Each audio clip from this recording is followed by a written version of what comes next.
Hi everyone, नमस्ते, welcome to my channel. आज मैं बात करूंगी कथक से रिलेटेड कुछ थियोरेटिकल टर्म्स की, सच एज तिहाई, कवित, गत भाव, गत निकास और आमद। इनका थियोरेटिकल एक्सप्लेनेशन क्या है ताकि आप इसे अच्छी तरह से समझ पाएँ और इसे अच्छी तरह से परफॉर्म कर पाएँ। So if you are interested, do keep watching the video. और ऑफ कोर्स इसे आगे देखने से पहले अगर आपने मेरे चैनल को सब्सक्राइब नहीं किया है तो please do subscribe to the channel and hit the notification bell, ताकि नेक्स्ट टाइम कोई भी वीडियो मेरी तरफ से अपलोड होगा तो आपको उसका नोटिफिकेशन सबसे पहले ज़रूर मिल जाएगा। So let's continue and see what this terms mean. तो जानते हैं कि सबसे पहले आमद किस चीज़ को कहते हैं। आमद एक फ़ारसी शब्द है, फ़ारसी यानी पर्शियन। जब पर्शियन डांसर्स मुग़ल के ज़माने में आए थे तब ये आमद का चलन चालू हुआ। So this is a very basic explanation of the word आमद। ओके, तो आमद किन शब्दों से जुड़कर बनता है। जब आप डांस की शुरुआत में थाट करते हैं, उठान थाट करते हैं, और उसके बाद ताथई ततथई आथई ततथई वाले शब्दों का छोटा सा कोई टुकड़ा जिसमें नटवरी बोल बंधे हुए हों, उस चीज़ को अगर आप प्रस्तुत करते हैं तो उसे आमद कहा जाता है। आमद का बेसिक रिकग्निशन आपको कैसे पता चलेगा। आमद शुरुआत में किया जाता है। जनरली इसकी लय विलंबित होती है। कई बार आमद मध्य लय में भी बंधकर आप प्रस्तुत कर सकते हैं। तो मध्य लय और विलंबित लय यानी स्लो स्पीड और मीडियम स्पीड, ये दो स्पीड्स में आप इसे कर सकते हैं परफॉर्म। पर इसमें बेसिक शब्द होंगे ताथई ततथई, आथई ततथई, और इसे डांस की जब आप प्रस्तुति करते हैं तो इसे हमेशा स्टार्टिंग में परफॉर्म किया जाता है।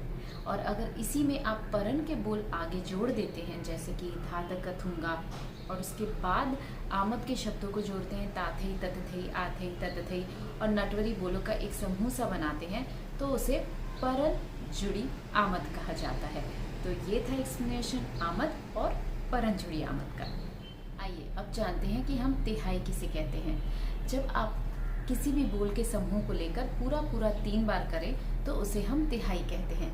तिहाई के शब्द किसी भी तरह के हो सकते हैं, जैसे कि तिटकत गिदगिन धाती धा, तिटकत गिदगिन धाती धा, तिटकत गिदगिन धाती धा, तिटकत गिदगिन धाती धा, तिटकत गिदगिन धाती धा, तिटकत गिदगिन धाती धा, तिटकत गदगिन धाती धा, तिटकत गदगिन धाती धा, तिटकत गदगिन धाती धा। ऐसे कोई भी बोलों का समूह, जैसे आप ताथई थे ता, ताथई थे तत, ये बोल के समूह ले सकते हैं। गिनती की तिहाई होगी तो उसमें गिनतियाँ यानी कि काउंटिंग आएगी, जैसे 1 2 3 4 5, 1 2 3 4 5, 1 2 3 4 5, 1 2 3। अब ये जो समूह या ये जो ग्रुप बना है, इसे हम पूरा 3 बार करेंगे यानी 3 टाइम्स करेंगे तो उसे तिहाई कहा जाएगा। तिहाई यानी 3 times, simple. Next up is कवित। कवित यानी कविता यानी कि पोयम। जब भी किसी पोयम को लेकर लय में और उसमें कुछ तोड़े के शब्दों को जोड़कर उसके अर्थ के अनुसार जब उसमें थोड़ा सा भाव, थोड़ा सा नृत्य प्रस्तुत किया जाता है तो उसे कवित कहते हैं। बहुत ही सिंपल है। अगर आपको लगे कि ये थोड़ा सा लिरिकल हो रहा है, जैसे कि लिरिकल हिप हॉप होता है for example, a very basic example actually, उसी तरह से जब एक पोयम को लेकर, एक हिंदी कविता को लेकर, उसमें हम थोड़े से अपने डांस के बोल, थोड़े से पैरों का चलन, थोड़ी सी हस्तक, तिटकत गिदगिन धा, ऐसे वाले शब्दों को जोड़कर जब हम उसे बनाते हैं तो उसे कवित कहा जाता है। थियोरेटिकली कवित जो होता है वो नृत्य होता है यानी कि डांस पोर्शन में आता है, उसे हम अभिनय पोर्शन में इंक्लूड नहीं करते हैं। बट जब भी आप कवित प्रस्तुत करें तो जो भी उस कवित का मीनिंग हो, अगर कृष्ण राधा के ऊपर वो पोयम है या कविता है, तो आप उसमें उसी तरह से एक्सप्रेशंस ज़रूर डालते हैं और उसे उसी तरह से देखा भी जाता है। देखने में ये बहुत ही सुंदर होता है, लगता है कि डांस है, पर एक्चुअली ये टेक्निकल डांस पीस बनकर उतरता है। तो ये है आपका बेसिक एक्सप्लेनेशन कवित का। आइए अब हम जानते हैं कि गत निकास किसे कहते हैं। गत यानी चाल, यानी कि एक डांसर की चाल, यानी एक नर्तकी की चाल, इसे हम गत कहते हैं। निकास यानी निकल कर आना या निकल कर जाना। A very basic explanation could be, जब हम स्टेज पर परफॉर्म करते हैं तो हम विंग्स से निकल कर स्टेज पर आते हैं और ऑफ कोर्स स्टेज से निकल कर विंग्स पर जाते हैं।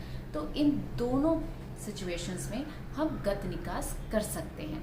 अब गत निकास क्या होता है, उसमें हम छोटे छोटे से कैरेक्टर्स या छोटी छोटी सी सिचुएशंस या छोटे छोटे से इंस्ट्रूमेंट्स दिखाते हैं।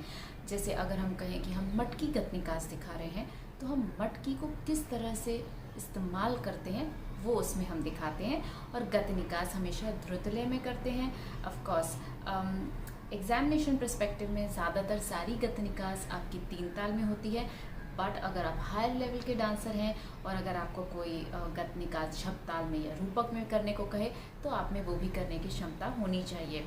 गत निकास को शुरुआत कैसे करते हैं, पहले हम उसमें एक आवर्तन करते हैं, फिर गत पलटे करते हैं, और जो भी गत निकास हम दिखाना चाह रहे हैं, अगर हम कृष्ण जी की बांसुरी दिखाना चाह रहे हैं तो हम उसे बांसुरी बांधते हैं, कृष्ण जी बनाते हैं, थोड़ी सी आप चाल आगे चलिए, पीछे चलिए, और फिर उसे धादिन निंदा के बोलों से ख़त्म करते हुए तिहाई बांधकर उसे हम ख़त्म करें।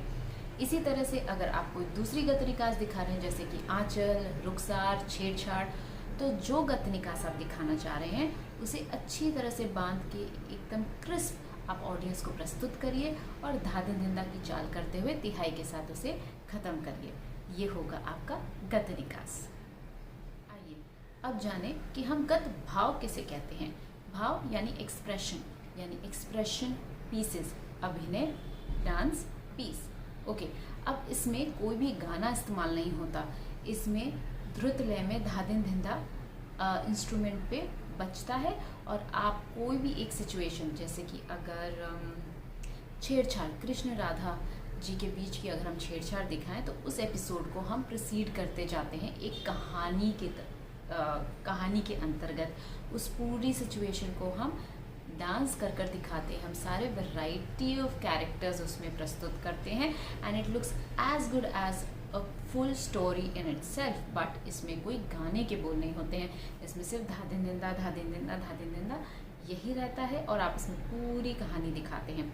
अगर माखन चोर गत भाव हम कर रहे हैं, तो इसमें हम छोटे कृष्ण जी भी बनते हैं। सोलो परफॉर्मर हैं आप, अगर ग्रुप में परफॉर्म नहीं हो रहा है तो आप उसमें मैया यशोदा भी बनते हैं, आप उसमें कृष्ण जी के दोस्त बनते हैं। पूरी कहानी वो मटकी वाली आप पूरी दिखाते हैं, और वो गत भाव को सबके सामने प्रस्तुत करते हैं। गत भाव में कोई भी कहानी आप प्रस्तुत कर सकते हैं। ये है आपका गत भाव का एक्सप्लेनेशन। कुछ कथक से रिलेटेड टर्म्स के एक्सप्लेनेशंस जो वन ऑफ द सब्सक्राइबर्स ने मुझे रिक्वेस्ट की थी, तो this is a requested video. Of course अगर आपको कोई और एक्सप्लेनेशन या कोई और जानकारी चाहिए हो कथक रिलेटेड या कोई कोरियोग्राफी, तो आप नीचे कमेंट बॉक्स में ज़रूर लिखिएगा मुझे, and I will try to do as many videos and as many request as possible. और साथ ही don't forget to like, share and subscribe to the channel. Of course आप मुझे इंस्टाग्राम पर भी मेरे इंस्टाग्राम हैंडल पे फॉलो कर सकते हैं, उसकी डिटेल भी मैं मेरे डिस्क्रिप्शन बॉक्स में आप लोगों को ज़रूर दे दूँगी। Thank you so much for watching the video, and yes, lots more videos coming your way. Bye.